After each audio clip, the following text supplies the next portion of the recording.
નમસ્કાર દર્શક મિત્રો, @ગુજરાતમાં આપનું સ્વાગત છે। ગઈકાલે રાજ્યમાં ઠેર ઠેર ત્રીજા તબક્કાનું મતદાન હોવાથી મતદારોમાં પણ લોકશાહીના આ મહાપર્વને લઈને ભારે ઉત્સાહ જોવા મળ્યો હતો, જેથી ગઈકાલનો દિવસ ખૂબ જ રોમાંચક રહ્યો હતો। વહેલી સવાર અને ભર બપોરના અંગ દઝાડતા તડકામાં પણ મતદારોએ મતદાન કરીને તેમની ફરજ બજાવી છે।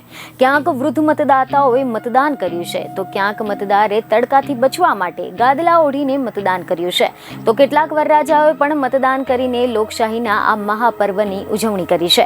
હવે જો આપણે આ વિશે ડિટેલમાં વાત કરીએ તો મીડિયા રિપોર્ટ અનુસાર એવી જાણકારી મળી રહી છે કે બનાસકાંઠા જિલ્લાના 1960 મતદાન મથકો ઉપર 19,61,000 જેટલા મતદાતાઓએ મતદાન કર્યું છે। મતદાતાઓમાં ભારે ઉત્સાહ જોવા મળ્યો હતો।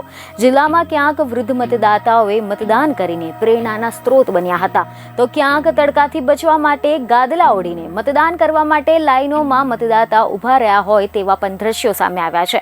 જ્યારે આ સિવાય વરરાજાઓ પણ મતદાન કરીને લોકશાહીના પર્વની ઉજવણી કરતા જોવા મળ્યા હતા, તો કાળઝાળ ગરમીમાં પણ લોકો મતદાન કરવા માટે આગળ આવ્યા હતા।